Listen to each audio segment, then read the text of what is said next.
La guía En Foco ha sido galardonada con el premio Bartolomé Hidalgo por la Cámara del Libro del Uruguay. Presenta Carrasco Viajes 2604-8330. Estamos frente a las costas de Asia Menor. Tiene 150 millones de años de edad.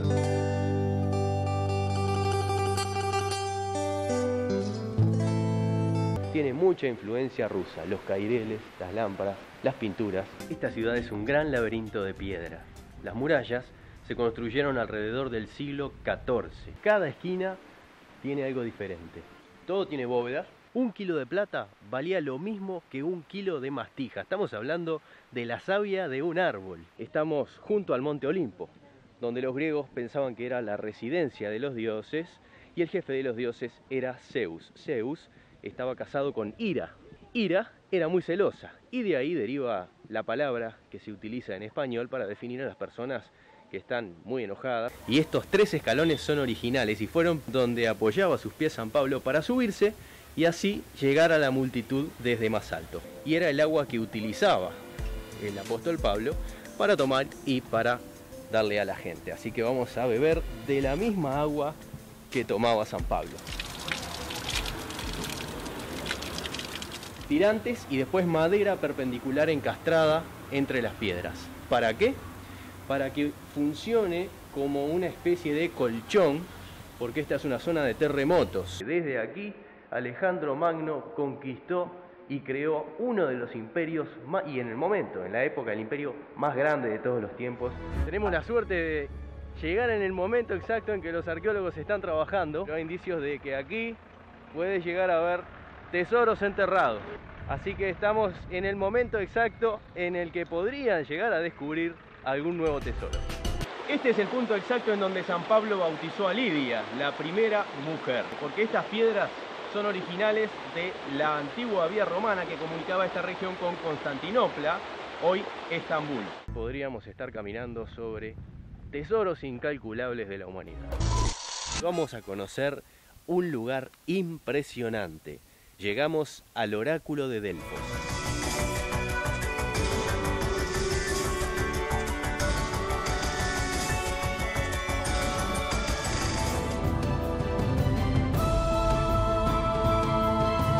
Estamos en el acceso, en la ruta, en el camino de acceso al templo de Apolo. Por aquí tenía que pasar todo el mundo. Y esto que vemos atrás, este muro, era la red social de la época. ¿Por qué? Porque había personas encargadas de inscribir en la piedra, letra por letra muy pequeñas, los acontecimientos importantes. Quién entraba, qué gobernante venía, qué había pasado cuando vino ese gobernante. Y de esa forma las personas que llegaban hasta este lugar venían, lo primero que hacían era seguramente acercarse al muro y comenzar a leer las noticias de la época y algunos chismes que seguramente de otra forma no tenían manera de saberlo. Un alemán a mediados del siglo XIX de nombre Justus von Liebig inventa una fórmula para transformar la carne en extracto. Eso en esa época era muy importante porque se conservaba la carne, se mantenían los nutrientes y además en esas épocas de guerra era indispensable para enviar a las tropas. Fue así que en el año 1863 Liebig obtiene la licencia para instalar una fábrica que terminan haciendo acá, en Fray Bentos, en el año 1865. Para empezar a construir esta mole se trajeron por el río Uruguay en 6 veleros todas las maquinarias necesarias. Y un día se empezaron a levantar las cámaras de frío. Estas cámaras tenían una capacidad de 18.000 toneladas, o para tener una idea, lo que es equivalente al peso de 35.000 vacas. Para refrigerar estas cámaras se hicieron una serie de cañerías que todas juntas tenían una extensión de 70 kilómetros de largo.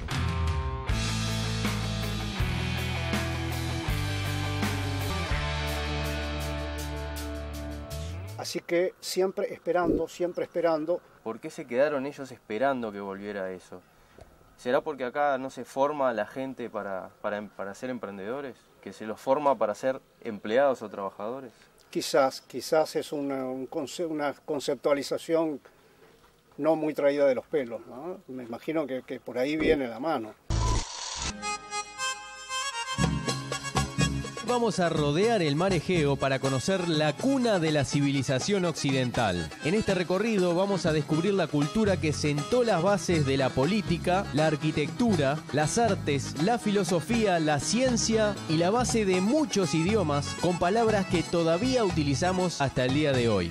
Empezando por las fronteras del Imperio Otomano, vamos a comenzar en Kavala, la ciudad de los caballos y de grandes acueductos, por donde también pasó una de las principales vías de comunicación de los imperios griego y romano. Tesalónica, la segunda ciudad en importancia del país, donde se conservan perfectamente túneles, iglesias y mezquitas de antiguas épocas, y la vieja y emblemática Torre Blanca. Macedonia, la cuna de Alejandro Magno, cruzando por el paso de las Termópilas, donde 300 espartanos detuvieron a miles de persas que se dirigían a conquistar Atenas. La isla de Chios, de donde provienen gran parte de los armadores de barcos del mundo, y lugar de origen de la mastija, primera planta que intentó cultivar Colón al llegar a las Américas. Conoceremos el templo de Apolo, el oráculo de Delfos, la leyenda de Edipo y el sitio donde San Pablo bautizó a la primera mujer. Vamos a escalar las impresionantes meteoras, rocas de cientos de metros de altura, incrustadas en una llanura donde se construyeron enormes monasterios prácticamente inaccesibles, donde los monjes escalaban con cuerdas para llegar a la cima.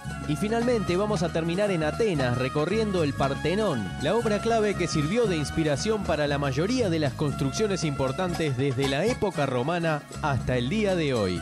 Un impresionante recorrido de miles de kilómetros rodeando el mar Egeo que nos va a transportar en el tiempo para descubrir los secretos y las bellezas naturales de uno de los países más hermosos del mundo. Vamos a conocer Grecia.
En la antigüedad, Grecia era un conjunto de territorios muy diferentes, unidos entre sí por características culturales que compartieron durante cientos de años. Los habitantes de la antigua Grecia llamaban a este conjunto de poblaciones Hélade, y más adelante los romanos fueron quienes le pusieron el nombre de Grecia. Los primeros griegos se organizaban en clanes familiares y con el tiempo estos clanes se aliaron y formaron comunidades, separadas entre sí debido al relieve montañoso de toda la región. Esto favoreció que se convirtieran en territorios independientes con gobiernos y ejércitos propios. En griego antiguo estas poblaciones eran llamadas polis. Dos de las más importantes eran Esparta y Atenas, tan diferentes como que Esparta era gobernada por reyes y sus habitantes eran educados para la guerra, mientras que en Atenas los gobernantes eran elegidos por el voto de los ciudadanos, aunque las mujeres no tenían derechos políticos.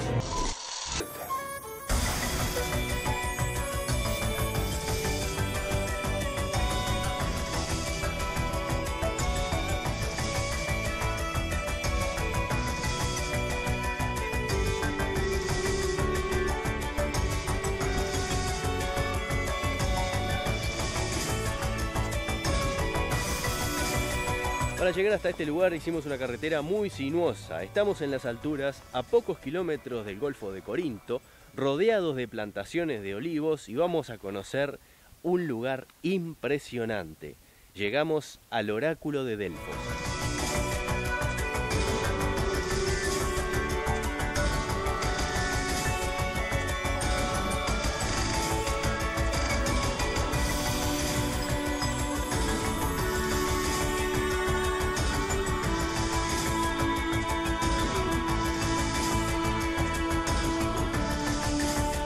La mitología explica el oráculo de Delfos de la siguiente manera. Apolo, hijo de Zeus, el rey de los dioses, tenía la capacidad de transformarse en distintos animales. Transformado en delfín, se presentó frente a unos pescadores y los trajo hasta este lugar para que fueran sus empleados, para que manejaran el oráculo. De esta forma, Delfi, Delfos, significa delfín, que fue la forma que adoptó Apolo para hablarle a los hombres. De ahí quedó el nombre del oráculo.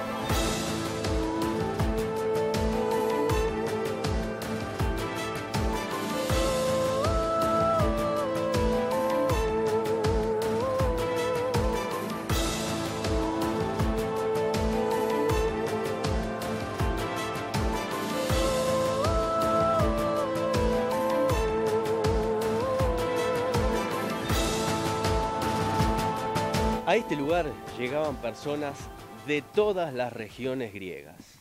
Era un sitio de gran importancia porque funcionaba en parte como un regulador de las guerras, como si fuera la ONU de la época. ¿Por qué? Porque confiaban en las predicciones de la pitonisa. La pitonisa era una mujer que estaba sentada en un trípode que todavía se conserva, y emanaban del suelo, de una grieta, de las profundidades probablemente debido a un terremoto, vapores que la pitonisa respiraba. Esto hacía que se saliera de sí misma, que perdiera el control y que empezara a hablar en lenguas extrañas. Los únicos que podían interpretar lo que decía la pitonisa eran los sacerdotes, que eran en realidad los que manejaban el templo, y después los que le decían a las personas importantes que llegaban hasta este lugar, preguntando si iban a ganar determinada batalla, si tenían o no que matar a su hermano para quedarse con el poder, etc.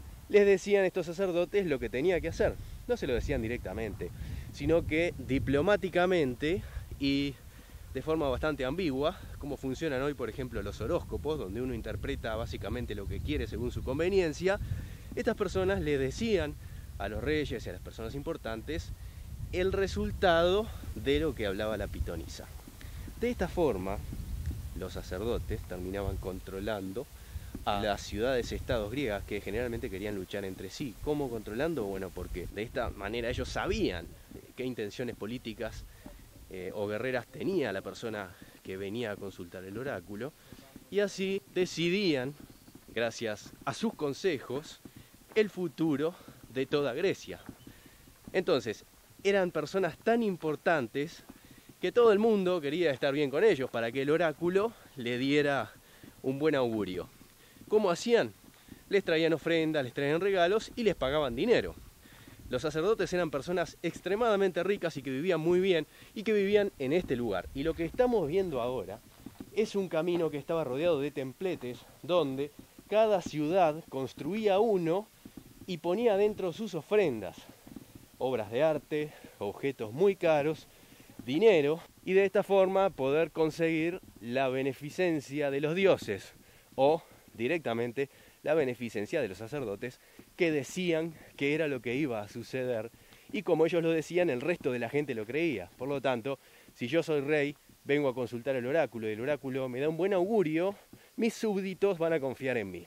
Todo esto tenía sentido en la época. Por lo tanto, en este lugar había muchos templos con muchas ofrendas de distintas ciudades que también competían entre sí a ver cuál de todas era la que ofrendaba mejores cosas. Estamos en un lugar tan importante que tomaba las decisiones para que el futuro de toda Grecia y sus ciudades-estados se mantuviera firme y unido frente al extranjero.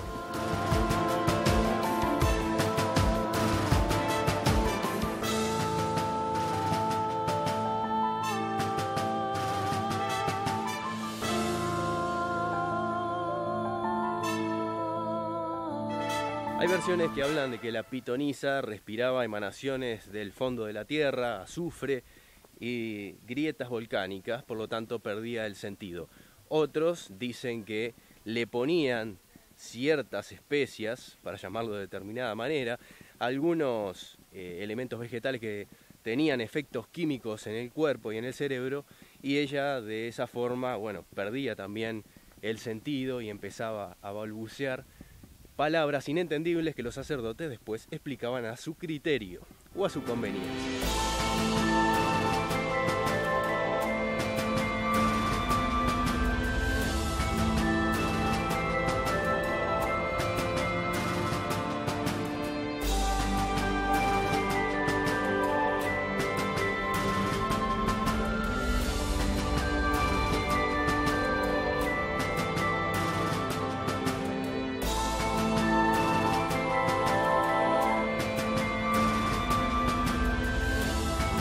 De los templetes que regalaban las ciudades-estado al oráculo de Delfos, este es el mejor conservado, es el tesoro de Atenas, que fue hecho totalmente de mármol blanco para conmemorar la victoria de Atenas frente a los persas en la batalla de Maratón en el año 490 a.C.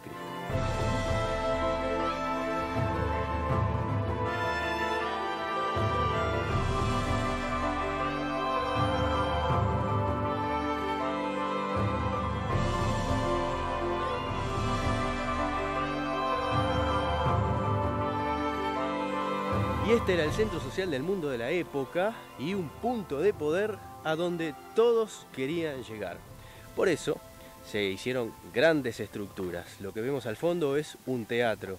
Y observen la vista que tenían las personas que estaban mirando, no solamente a los actores que estaban aquí debajo, sino hacia atrás. Impresionante la altura que domina esta construcción y todas las que están en este sitio del oráculo de Delfos, ya que estamos en la ladera de una de las colinas y rodeados de una majestuosidad que realmente nos deja sin aliento. Eso también ayudaba a que la espiritualidad se adueñara de los visitantes y creyeran un poco más en lo que les decía el oráculo.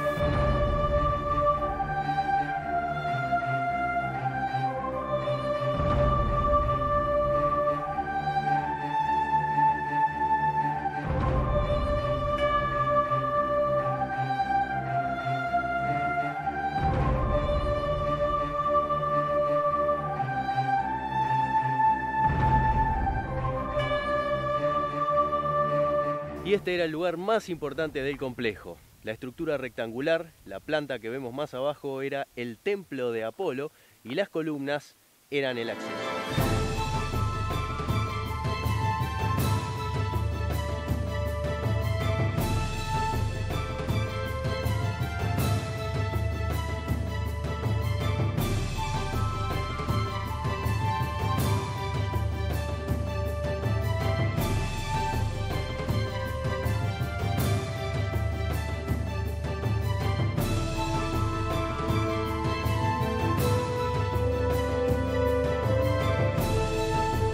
Los griegos tenían un conocimiento de la acústica más allá del resto de las civilizaciones de su época y de esta forma lograron construir estos teatros. Utilizaban como base la geografía y sobre la ladera de las montañas elegían un punto desde donde el actor o el orador se expresara de forma natural, sin levantar la voz y sin ningún tipo de artefacto, para llegar de manera uniforme a todo el público que estaba en las gradas. Este es uno de esos casos. El teatro está pensado en un punto estratégico, desde donde no solamente se llegaba a los espectadores, sino que más arriba hay otras estructuras que eran parte de todo este complejo, desde donde las personas que no podían tener acceso, porque eran privilegiados los espectadores, directo al teatro, se sentaban para escuchar. Y hasta allá llegaba la voz del orador.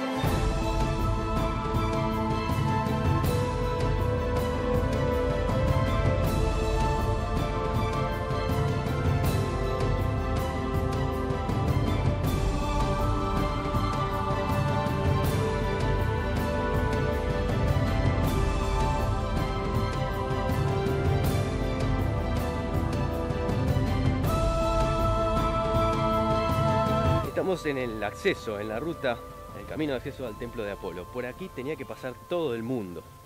Y esto que vemos atrás, este muro, era la red social de la época. ¿Por qué? Porque había personas encargadas de inscribir en la piedra, letra por letra muy pequeñas, los acontecimientos importantes. Quién entraba, qué gobernante venía, qué había pasado cuando vino ese gobernante. Y de esa forma las personas que llegaban hasta este lugar venían, lo primero que hacían era seguramente acercarse al muro y comenzar a leer las noticias de la época y algunos chismes que seguramente de otra forma no tenían manera de saberlo. Así que observen, ¿no? Todos estos muros tienen millones de letras inscritas del día a día de la sociedad de la época que llegaba a mostrarse en el oráculo de Delfos.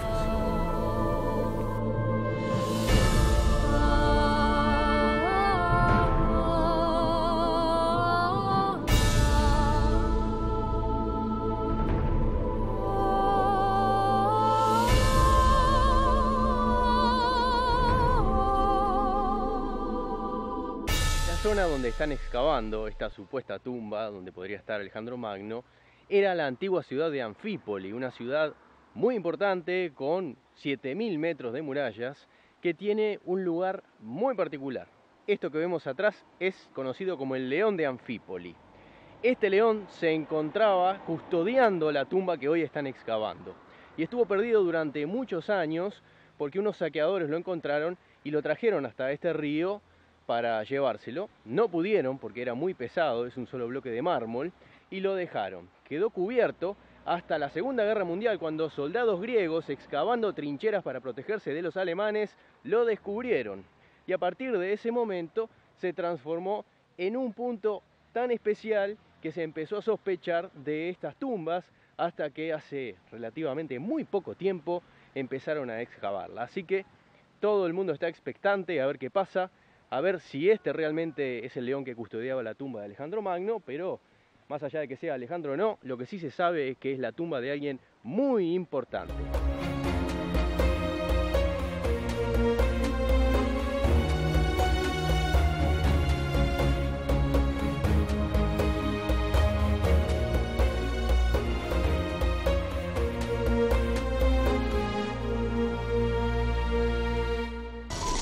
Carrasco Viajes y la Fundación María Sacos te invitan a sumarte al segundo viaje acompañado para conocer lo mejor de Grecia y Turquía. Grecia como nunca la viviste, visitando lugares únicos que solo en este itinerario encontrarás, y lo mejor de Estambul y Capadocia, incluyendo un magnífico viaje en globo. Salida 1 de septiembre y quedan pocos lugares. carrascoviajes.com.uy.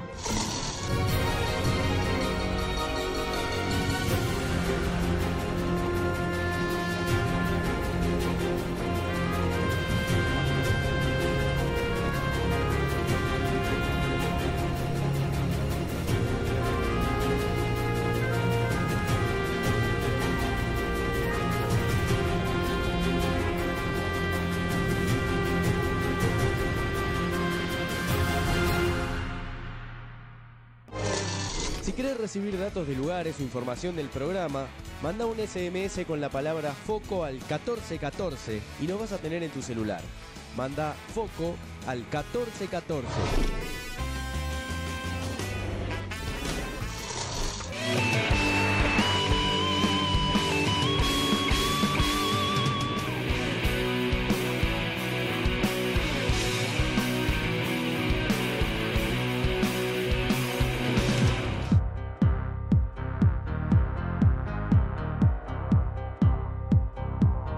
Estamos contra el río Uruguay, por la ruta 3 a un poco más de 300 kilómetros de Montevideo, y vamos a conocer Fray Bentos.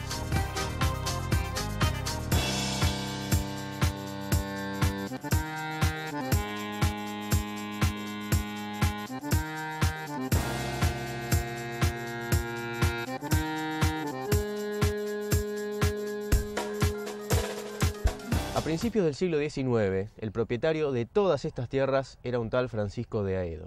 Este señor vivía de la venta de la madera que sacaba de los montes naturales que rodeaban el río Uruguay. Aprovechando además el puerto natural que se genera en esta zona, sacaba esa madera en barcazas hacia Montevideo. A medida que corrían los años y llegados ya mediados del siglo XIX, en esta zona se instalaron saladeros, lo que hicieron que la gente se acercara a este lugar y empezara a formar las primeras poblaciones. Las personas que venían a trabajar a estos saladeros generalmente se quedaban viviendo en la zona, por acá entre los arroyos Fray Bentos y Laureles, siempre contra el río Uruguay. Y estos pequeños núcleos de población se fueron agrupando, y fue así que a mediados del siglo XIX ya se vio la necesidad de crear una población estable. Esta población estable nació con el nombre de Villa Independencia y se creó el 16 de abril de 1859.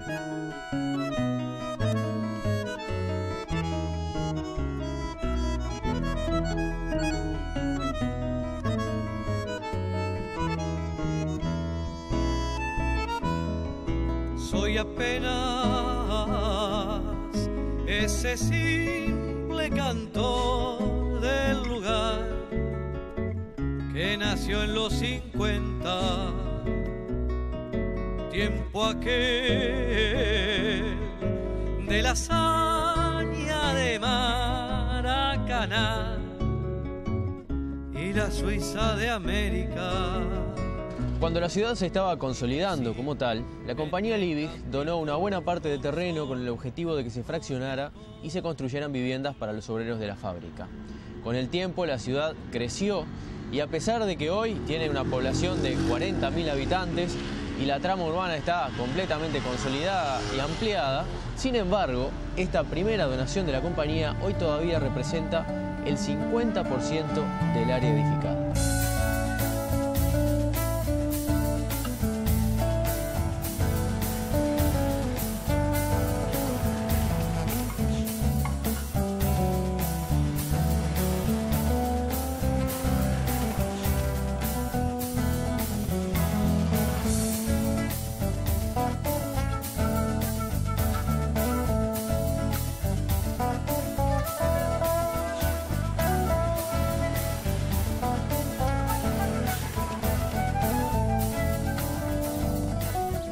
Caminando por Fraiventos, en cada parte de la ciudad empiezan a aparecer símbolos que representan en parte la historia que une a esta ciudad con el frigorífico Anglo. Es más, este lugar conocido como el Kiosco fue donado en 1910 por la empresa Liebig, o sea, el frigorífico Anglo, y está en el centro de la plaza, en el centro de la ciudad, frente a la iglesia, a la intendencia, y acá se celebran todo tipo de eventos. Es, por supuesto, un símbolo de la ciudad y un símbolo social e histórico de todo el departamento.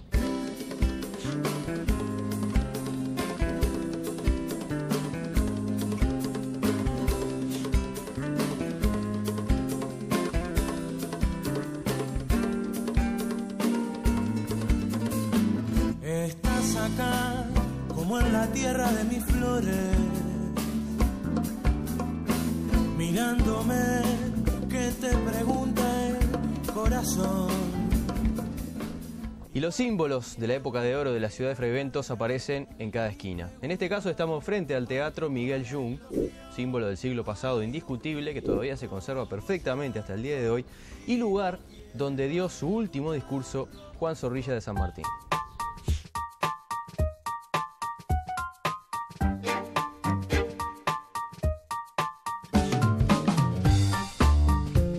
El impacto que tiene la instalación de una gran empresa junto a una ciudad tan chica como Fraiventos es indiscutible. Antes era un pueblo tranquilo, nos conocíamos todos, pero ahora hay mucha gente de afuera que a veces no puede ni salir.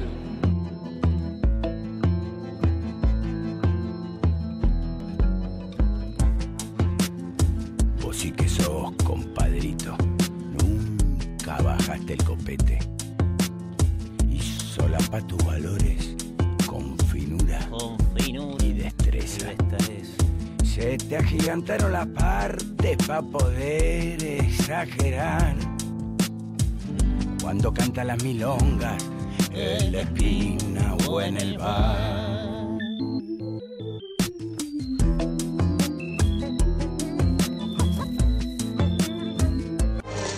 Si querés recibir datos de lugares o información del programa, manda un SMS con la palabra FOCO al 1414 y lo vas a tener en tu celular. Manda FOCO al 1414.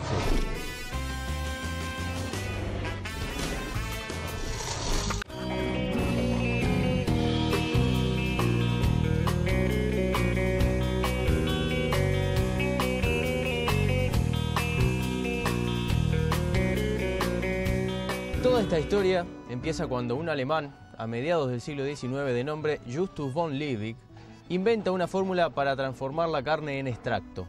Eso en esa época era muy importante porque se conservaba la carne, se mantenían los nutrientes y además en esas épocas de guerra era indispensable para enviar a las tropas. Fue así que en el año 1863 Liebig obtiene la licencia para instalar una fábrica que termina naciendo acá, en Fray Bentos, en el año 1865.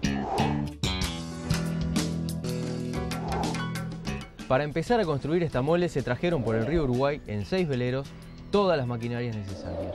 Y un día se empezaron a levantar las cámaras de frío. Estas cámaras tenían una capacidad de 18.000 toneladas, o para tener una idea, lo que es equivalente al peso de 35.000 vacas. Para refrigerar estas cámaras se hicieron una serie de cañerías que todas juntas tenían una extensión de 70 kilómetros de largo.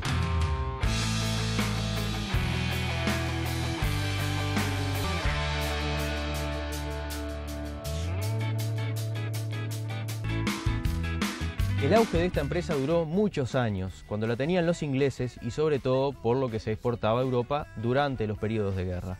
Al terminarse las guerras ya no había mucho más que hacer y los ingleses decidieron irse. Dejaron esto en manos del gobierno, en manos de los uruguayos y lo siguieron explotando para no perder las fuentes de trabajo y para no dejar de utilizar una mole tan grande. Pero la realidad